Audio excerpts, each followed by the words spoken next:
what can other Tango houses learn from you? That's what I'm trying to get at. I think there should be more Tango houses in general. Okay. Right. So I don't think there's enough. No. No. There's not enough. Okay. The people that are going to argue against this is pretty much Tango House is going to be cliquey, and they form these kind of groups and cliques, and they become internal, and then they take away from like all the good dancers go to like the Tango House thing, and then nobody comes out to Mind Me Longer the next day or the same day, whatever it might be, and so that's always going to be an issue. It's really quiet. Yeah, our neighborhood's quiet.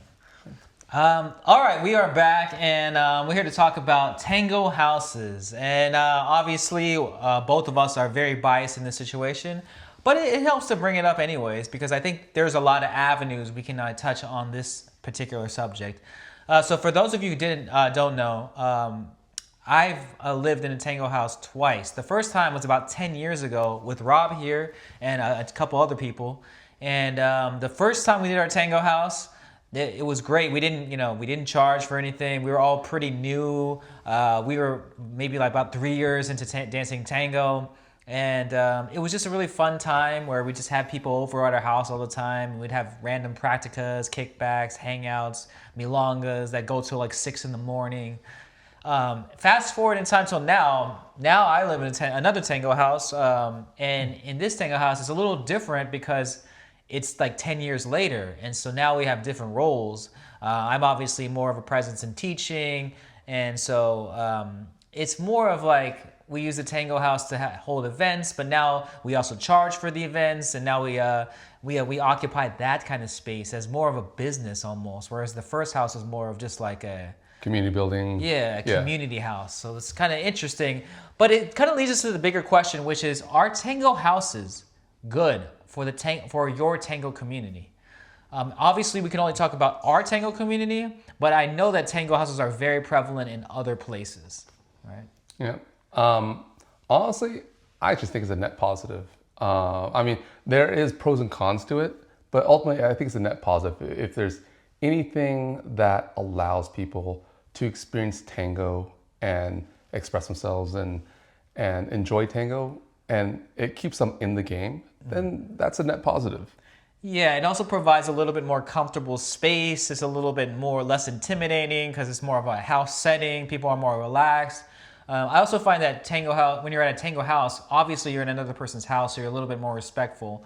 But because the space is usually smaller, I think more people are more conscious about navigation, and they're not so hell-bent on having to dance every tanda or song. I think the attitude just kind of shifts. Definitely, but do you think the attitude shifted because now you're doing these things in the daytime when like before 10 years ago we were doing things in the evening? No, because we just did an event in the evening just last week. Okay. I wasn't there, so, So it's same thing. Same thing? All right. But like, yeah, for me, like the reason why I like the house is because it gets people to get to know each other on a more personal, intimate basis. It's more social. Yeah, because I feel like, especially for like the larger milongas, like, will I get to know the person who's sitting like 50 feet down over there? No. Like, because then what happens, like everyone just sits in their little pods, and their pods just kind of like group up. Here's our table, and when I was organized, it was hard to like just break up the cliques or try to get people to mingle more or try to form my own clique over here to like, it's almost like I had to create an island of misfit, of like the island of misfit dancers that no one wanted, but like they band together because they're all misfits. Yeah, it's like pirates together. The Goonies or whatever. It worked and it was amazing. But it was a lot of work to put that together, and especially in a larger space. And it's really easy to, especially as a new person, to feel invisible in a very large space.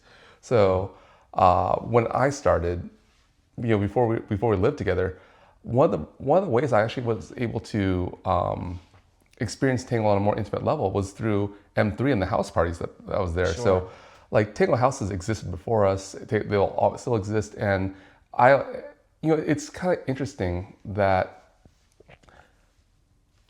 the organizers were supportive of M3, but then like there are other tango houses when like then it was almost like, oh, well, now you're running an event at the same time as mine, and now it's like we're a business, we're losing money because of you. So it's like it's a really interesting dynamic where it's almost like the more popular the house becomes, the more the More envy. And just like any success breeds more envy. Yeah, and like that's because then it's the whole like, why didn't we get invited, or why are you hurting us, and like as long as it's small, you can do your own little thing. But once you start taking up more of a pool, more of a that's like, I still see it as a net positive for the community. Yeah. But also I see it as it's growing pains too, because because true, like a lot of these established organizers depend on Tango as a business, and they see it taken away. But it's part of the growing pains, because like I see like Tango houses can do things that organizers can't do.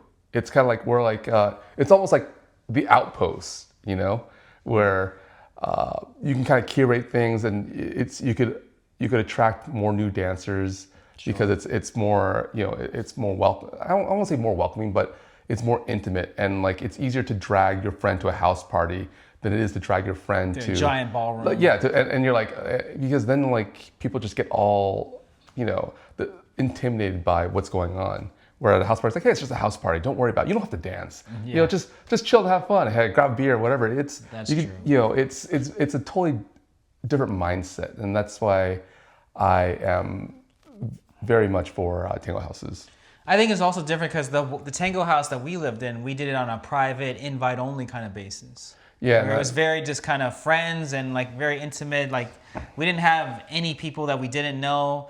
Now the house I live in right now, which we're in right now, it's pretty much public, and so it's open to the public. And a little different context. Yeah, and also it's like it's a little different too, because back then we were just inviting people over. We're having like, it's not like anyone come over for practice. It's like these are our practice hours, and now it's just kind of like, oh hey, book your thing, because we're doing private lessons here, rehearsals here, whatever. Right. So it's very, very different. But going back to like the net positive is having a space where people could practice, and I think finding practice spaces, it shouldn't be hard, but for some reason, for me, it's always been kind of difficult. Really? Well, because you're always looking for giant spaces now, because you got your whole troupe and your group. Yeah. No, but I mean, even before, because it was almost like, oh hey, just go to the 24-hour fitness. Yeah, we did that. We did that, and then like oh, this person doesn't have 24, so like what do you do?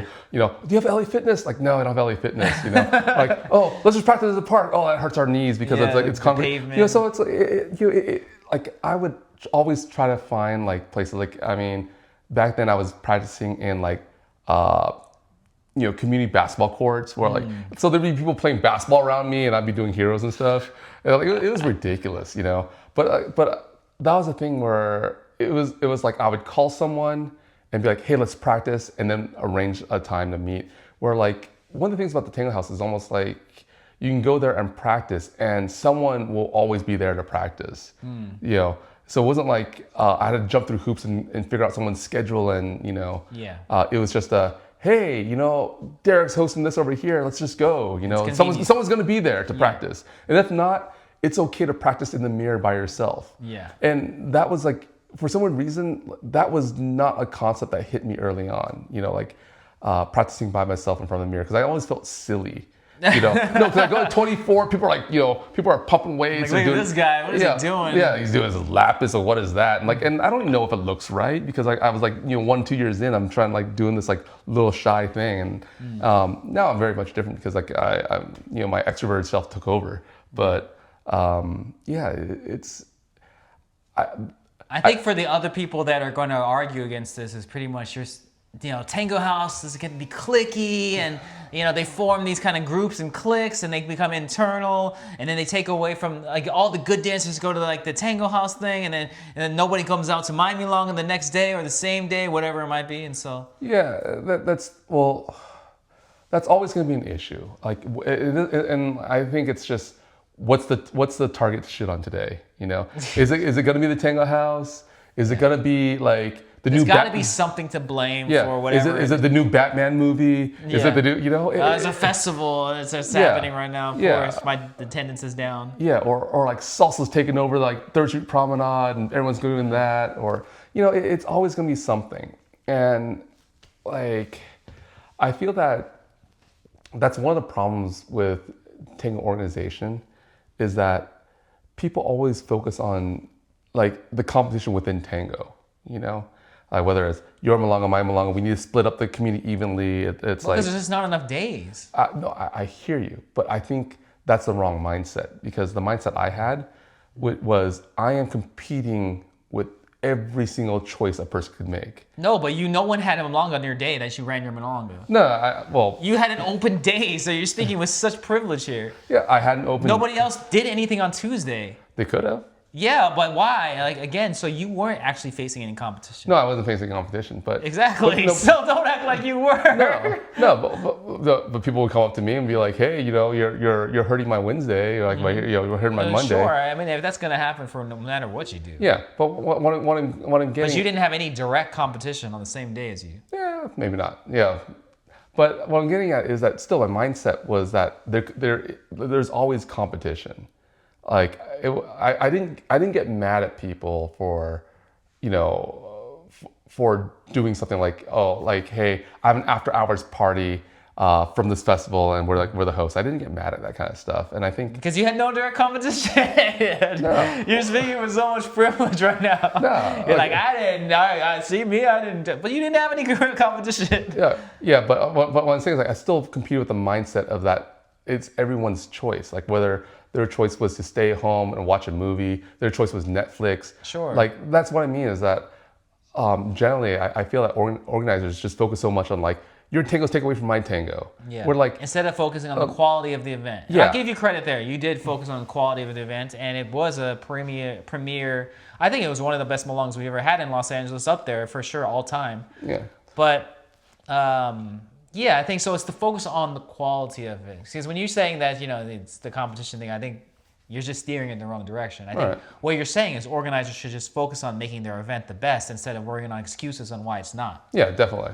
Yeah. Because I guess it's just because of my mindset. Like, because my mindset is like there is competition, but it's everything. It's salsa. It's everything. It's bachata. It's swing. It's because to me, like anyone can make those choices and do something different. Right. So I saw competition as everything was a competition, and yeah, that's why I focus on quality. And like that's one of the things where it really just kind of irritates me with people blaming like Tango houses or festivals or marathons, because it's like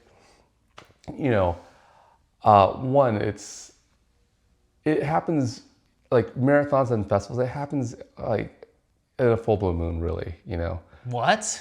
Marathons and festivals happen every week. Every week, yeah. But how many times is it gonna pull everybody away? Like it's not. I mean, considering that Tango community is really small. Yeah. It's any kind of ripple is gonna have a huge effect. Yeah, but like so, I guess the question is, would you rather is it better to just say blame all these outside factors, or say, okay, I'm gonna like if I know I'm gonna lose 20 people to this festival, like how. I would focus on, one admission is one admission. So let's find 20 different people. Yeah, I'm totally that person. I'm always blame, like, you're talking to the wrong person. I'm always like blame the internal, never blame the external. Yeah. That's always been me. Yeah, but I'm talking to the audience. Yeah. Because like when people are like, I always say that, as a lead, like it's always your fault. Obviously that's my mentality. Yeah. Right. Sure, there might be external factors. Maybe this person's not doing this, they're not whatever, and it's throwing me off. But I want to have the mentality that I can be better. Yeah. Sorry. So I was speaking in general to the audience, not specifically to you. But yeah. So with your second run at the Tango House, what do you think that you do, or how do you think Tango Houses have contributed like this time around towards the community? This time around, I mean, it's pretty early still. We've only been here since December. It's only been about, we've only had 6 or 7 Malangas, less than a year. It's still early to say, but I think we do try to contribute a more like intimate social atmosphere that you can't get at other Malangas, and that we try to do our best to give people more value than as much value as we possibly can. Yeah. So whether it's like making food or giving out certain treats or paying for certain instructors to come here, and so the class is on the house. I think we do a lot of that, and I actually don't think a lot of people know that we do that stuff. Yeah. Right? They go like, "Oh my God, it's a house malonga. How could you guys charge for a house malonga? Like this kind of thing. It's at your house." It's like, well, I get you're saying that we're not paying rent. We are paying rent because it's our monthly rent, but so we're trying to mitigate those things by paying for these great instructors to come through and teach a free class ultimately. And then we have, I would say, the best food that any other Malonga can provide. And so, yeah. No, but so in terms of like the net positive, do you think people are more comfortable to show up? Like, would you say like the house Malongas are more beginner friendly compared to like an actual Malonga? Yeah, of course. I think that anyone is welcome, and I think it's probably a good place to start because there's not a lot of pressure on you. Yeah. But like, I mean, I guess every Malonga organizer will say that. It's like, oh, everyone's welcome.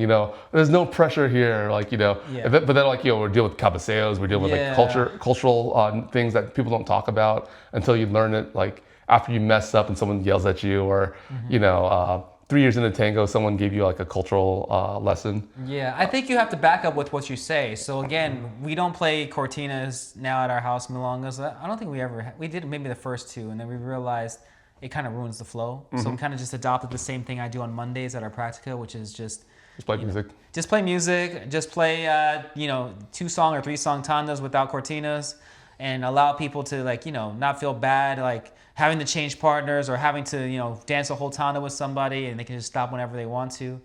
I think that's actually changed the dynamic a lot. Oh, that's cool. That's cool. Because we used to play cortinas back when we lived together. Yeah. It was like and of course those cortinas were fun. We had themes, of course. So I mean that's a little different. Yeah. It wasn't Milongas, it was parties. Yeah. We threw parties. Yeah. So but then what do you do? Or is it just the environment that makes it more inviting, or is there something else that you do? Like, what can other tango houses learn from you? That's what I'm trying to get at. I think there should be more tango houses in general. Okay. Right. So I don't think there's enough. No. There's not enough. Okay. So especially in here in LA, is there any other tango house other than the one we have right now here? Well, I mean, technically San Pedro. San Pedro is a tango house. Technically Oxygen. I guess that's true. I mean, generally she lives there, right? Yes. What else we got? I think that's it. Yeah.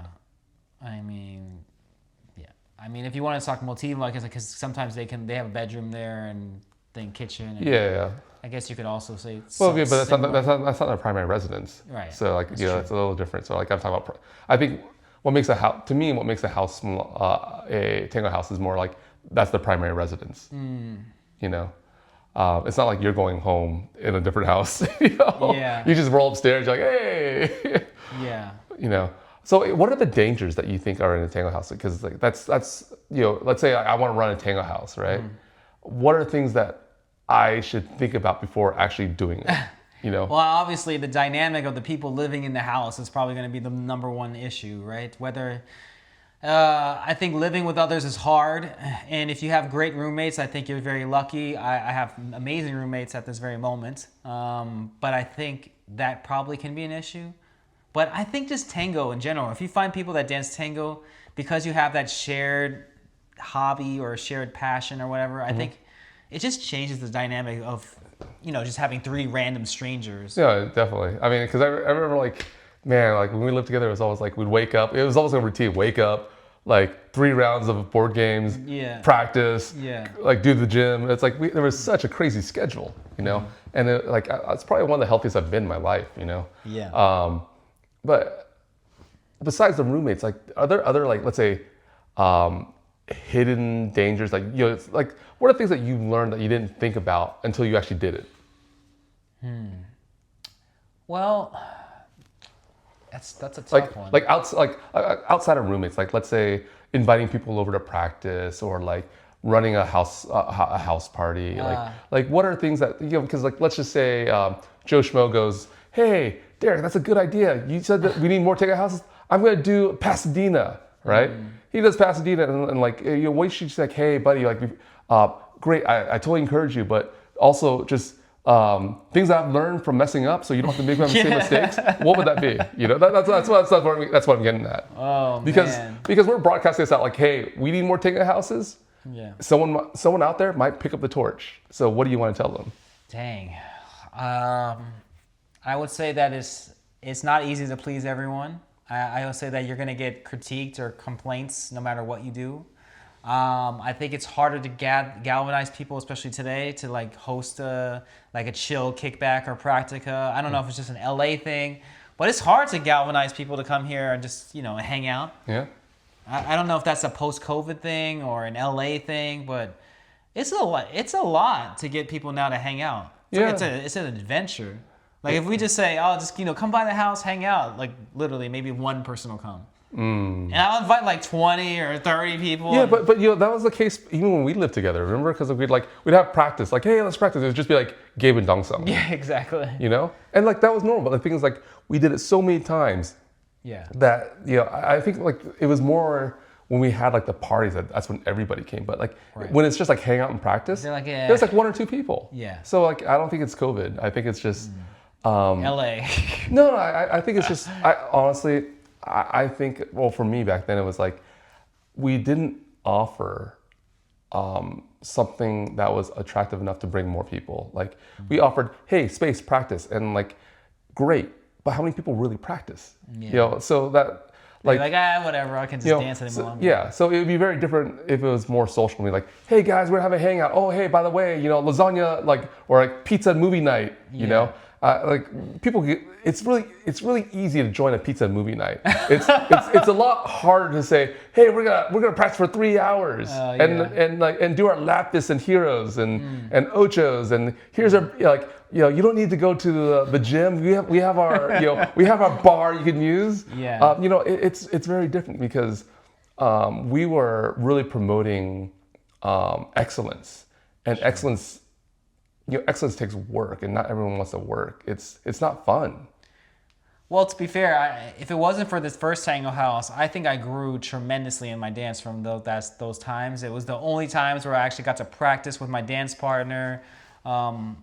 And yeah, it was good 14, 15, 16 were some great years. I mean, I ended up winning SoCal, placing 3rd in ATUSA. Yeah. No, but that's like, if there's anything that galvanizes you to practice, you're going to get better. Yeah. Right? But not many people are going to make that choice. You know? I mean, like, what did it take for me? What did it take for you to drag me out to go jogging with you? Well, at the end of it, it was pretty easy. Yeah. But the initial to get that ball rolling, you know, it was tough, you know. And honestly, like I probably wouldn't have joined you if Colleen didn't break up with me. No, to be honestly speaking, you know, it was like, oh man, I'm in the pits. I'm in like, you know, like it really, you know, that's where I'm getting at is that like if you want it to be more social, you know, you want to do things that are more like fun and has a low barrier of entry. But you know, if you want to be a place where we celebrate excellence, you're not going to get a lot of people. And just like in class, you know, when you're doing like advanced hard stuff and you're drilling like basics and fundamentals, people want to feel good. Yeah, no one's showing up. No one's showing up to that. Yeah. People are showing up to like, you know, Gancho City. You know, so so that's one thing I would actually say is like, don't be discouraged when you don't have a big turnout, because it really goes back down to like what type of Tango House do you want to be. Do you want to be a place that, you know, attracts the best of the best, or do you want to be a place where it's chill and everyone comes out here and it's like kind of like you know, like a beginner friendly first stop of your journey kind of place? I think being clear about what you are really helps you develop what type of asset you are to the community. I mean, that's true for all things. You have to define what you are. Yeah, definitely. But I think, you know, it's really easy just to kind of say, hey, we're at Tango House, and just, you know, and raise your hands. But there's a lot of thought that goes into it. I mean, just like I would say it's almost the same as like putting together a frat, you know. And it's like it's got to have the right people. It's got to have the right organization. It's got to have the right purpose and mission. Yeah, you can't just willy nilly just like buy a house and say, hey, we're a Greek community, and and like if we build it, it will come. It's not a field of dreams. It's work. We put a lot of work into everything. Yeah. So I think that's the one thing that that's the one warning I would actually give people. That it's more work than you think. Yeah, it's definitely a lot more work than you think. And like feel free to ask anybody like, hey, I'm thinking about starting something. I mean, most people are going to be supportive, and also like delegate, like get help from other people. Don't like we at High came over and like helped us put up the nets and everything. Like people are willing to help out. But if you're gonna try to like solo one man army everything, you'll burn out fast. I'll say that. Absolutely. Yeah. But let us know what you think about Tango houses in general, and have any of you lived in a Tango house before? Because I don't know if it's a rare experience, but this is my second and Rob's done it once. But we'd like to know what your thoughts are on Tango houses in your community. But thank you again for watching, and we will catch you on the next one. Thanks for tuning in to this episode of Left Foot, Right Foot. We appreciate your support, and make sure you click that subscribe button and that like button. It really helps with the algorithm, and also you receive all our latest updates. Thank you.